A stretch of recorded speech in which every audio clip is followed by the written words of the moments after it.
Olá pessoas, eu sou o Lucas Cientes, você tá no Sociedade Pop e hoje eu vou tecer algumas críticas sobre Nirvana. Antes de tudo, um aviso rápido. Eu gosto pra caraca do Nirvana, tipo, de verdade tá fácil em top 10 bandas que eu mais gosto. Provavelmente, sei lá, descobri lá pros meus 17 anos e foi um daqueles momentos que, tipo, muda tudo. É até meio clichê dizer isso, mas é real, mudou quem eu sou. Agora, sendo bem sincero, mesmo gostando de várias coisas da banda, dá pra criticar também muitas coisas na música deles. Eu juntei alguns pontos que qualquer pessoa poderia meter o dedo na ferida sobre o legado da banda. E calma, eu não sou crítico musical, meus amigos e minhas amigas. Eu sou um artista falando de outro artista, um fã comentando que muita gente não diz sobre essa banda, não sei porquê. Parece que Nirvana tá num panteão que ninguém pode falar nada sobre essa banda. Eles são tipo uns deuses sagrados. Das contas, nada do que eu falar aqui vai mudar o fato deles ser uma das minhas bandas favoritas. Bora começar! Primeiro ponto. Kurt Cobain era um compositor bem unidimensional. Kurt Cobain tinha uma criatividade absurda, sim. Cara, é um dos maiores escritores de melodia da história do rock, sem exagero.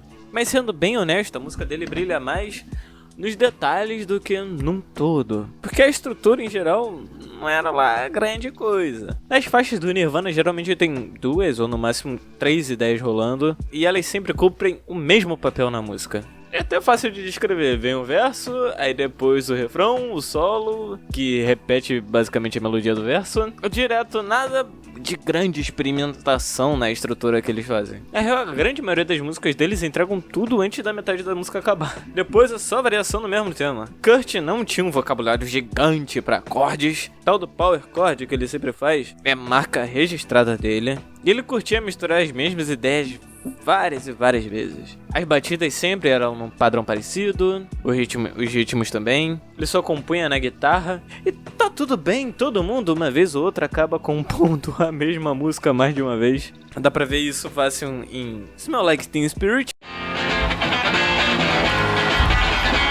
Rape Me. Isso faz dele um artista limitado?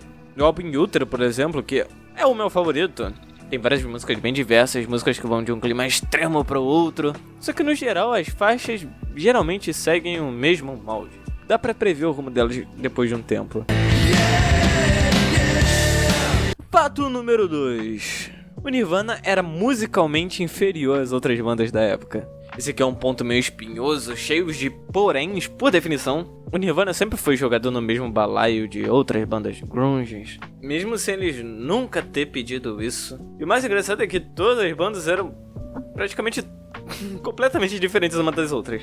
Se você pegar as 4 principais, Nirvana, Pearl Jam, Soundgarden, Alice in Chains, o Nirvana é de longe a mais fácil de entender. Eles eram praticamente uma banda de punk disfarçada de grunge, né? Só que por causa da época, do impacto absurdo da moda, eles acabaram virando a estética principal do grunge sem eles nem quererem. Se você for comparar Alice in Chains ou Soundgarden com Nirvana, eles eram bem mais simples musicalmente. Todas as músicas do Nirvana é um padrão 4x4, padrãozinho clássico, pelo menos nos 3 álbuns principais que a gente tem, né? E parece que nunca nem passou pela cabeça deles trocar esse padrão. E quando a banda precisava preencher espaços na música, eles enfiavam aqueles anti-solos. Eu curtia demais. O anti-solo era tipo a alma punk do Nirvana. Em vez de fazer um solo técnico bonito, o Kurt pegava o riff ou a linha de baixo começava a tocar um barulho dissoante pra todo mundo dizendo praticamente um foda-se, esse daqui é o nosso solo. E fazia isso várias músicas, tipo em Settler's Apprentice, Milk It, Breed. Em Breed é muito mais... O solo é literalmente uma sequência de notas, os três subindo e descendo e depois volta pro refrão. Se alguém chegasse e dissesse, isso é essa bagunça, não teria como discordar. Dá pra dizer que o Nirvana era uma banda meio desleixada, mas isso era parte do charme. Número 3. Nirvana não fez nada de novo. Sim, o Nirvana era basicamente uma banda punk tocando um som punk, seguindo o mesmo roteiro dos punks que eles idolatravam. Já falei sobre estrutura, mas até no estilo, eles não inventaram nada. E eles sabiam disso. Talvez por isso ficaram tão chocados quando a banda fez tanto sucesso. Quando a banda explodiu do nada. Eles queriam estar mesmo na vibe dos estilos de Touch, Go, SST, onde eles tocavam com as bandas que inspiraram eles. No começo ainda surfaram na estética do sub pop, ali na era do Bleach. Isso deu um gás pra carreira, pro som deles. O som deles era basicamente o som de rock alternativo americano dos anos 80. Sem muito mistério. O sucesso deles veio muito por causa do timing. Banda certa, na hora certa. Tinha um combo perfeito, músicas boas, visual marcante, vocalista bonito e carismático. Mas inovação mesmo, zero. Não criaram nada de novo, só embalaram no que já existia de um jeito que conectou todo mundo. A banda que uniu todos, o Nirvana, como o Dinho Ouro Preto já dizia. Quando o Nirvana fechou com a DGC, a gravadora que botou eles no topo, eles basicamente estavam seguindo o mesmo caminho do Sonic Youth, outra banda alternativa que tinha aberto as portas antes. E a própria estrutura dele de fazer o verso mais calmo, com refrão explosivo, depois volta pro verso calmo de novo, estava rolando bem antes dele. O próprio Kurt admitiu que roubou essa ideia do Pixies. Tanto que quando o Nirvana tava pra gravar o In Utero, eles fizeram questão de chamar o produtor do primeiro disco do Pixies só pra conseguir aquele som específico. Um som que já existia em outras bandas. Tem grupos que são lembrados por terem mudado o jogo, por terem sido inovadores. E Nirvana não é um deles. Quarta coisa e última talvez. Em outra linha do tempo alternativa, o Nirvana não seria tão reverenciado. Esse daqui é o ponto mais complicado de todos, porque aqui não dá pra falar com base em fatos, é tudo achismo sobre o que poderia ter sido. Tipo, e se o Kurt não tivesse morrido? Será que a nossa relação com o Nirvana hoje seria totalmente diferente? Parte do motivo do Nirvana ter virado esse mito vem justamente da morte dele. A gente ouve as músicas com aquele sentimento de, pô, e se? E se a banda tivesse continuado? É bem provável que a gente tenha só visto a fase de ouro deles. Hoje o Nirvana é lembrado por ter uma discografia perfeita, 3 álbuns e pronto, todos icônicos, só que na real, e se eles tivessem seguido em frente? Inevitavelmente o gás ia dar uma acabada em algum momento. Talvez rolasse uma separação, talvez uma mudança de som que ninguém curtisse tanto. Não sei se eles estariam juntos até hoje. Se eles tivessem lançado uns 7 ou 8 álbuns, a conversa seria outra. Teriam altos e baixos, fases estranhas, experimentações. Isso com certeza mudaria a forma quando a gente fala deles hoje. É só olhar para as outras bandas da época. Grupos do mesmo tamanho do Nirvana, que estavam no auge lá nos anos 90, a maioria não conseguiu manter o mesmo nível por muito tempo. Tipo, se o Smashing Pumpkins tivesse parado nos 3 primeiros discos, seria lembrado de um jeito bem diferente.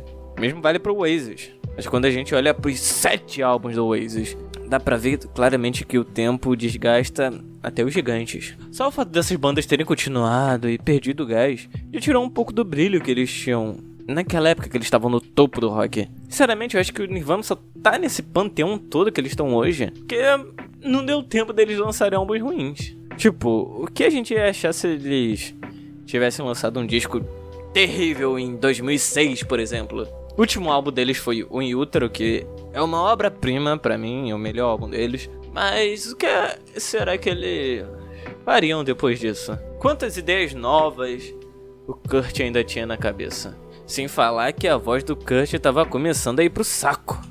Já que eu citei o Oasis aqui, dá pra falar de um paralelo bem curioso. Tanto Kurt quanto Liam tinham uma voz doce e poderosa lá no começo dos 20 anos, mas nenhum dos dois se cuidava, se esforçavam demais ao vivo, gritavam em tudo, e com o tempo isso cobrou o preço. A diferença com Kurt é que a história dele acabou bem antes disso virar um problema sério. Já o Liam, a gente viu a decadência dele acontecendo em tempo real, até ele ficar com aquela voz áspera, quase caricata, que impactou direto no som da banda. Os últimos álbuns do Oasis são bem diferentes por causa disso. A voz dele não tinha mais aquele brilho do começo. Não que o Kurt Cobain estivesse soando mal em 93 ou em 94, mas se você comparar lá no começo, tipo, pega Drain You, em épocas diferentes, dá pra perceber claramente que o timbre dele já tinha mudado. Essa daqui é do Halloween de 1991.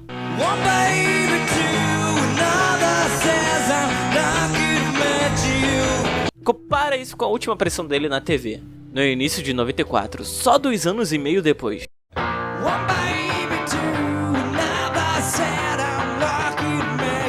Claro que a saúde do Kurt também não tava lá, essas coisas. Ele tava longe de estar bem fisicamente. Mas o fato é que, mesmo em 94, a voz dele já não era mais a mesma. Isso com certeza iria ter pesado no som da banda se o Nirvana tivesse continuado. Talvez hoje a gente estivesse falando da voz do Kurt Cobain do mesmo jeito que a gente fala. Do mesmo jeito que a gente fala da voz do Axl Rose hoje. Ou do Liam Gallagher. Então, essas são opiniões críticas sobre a banda Nirvana. E você discorda, concorda? E eu faço isso falando sobre outras bandas também. Se você chegou até aqui, valeu por assistir. Coloque críticas para próximos vídeos aqui embaixo nos comentários. Inscreva no canal, dê seu gostei, hype o vídeo. E é isso. Nos vemos no próximo vídeo, galera. E tchau.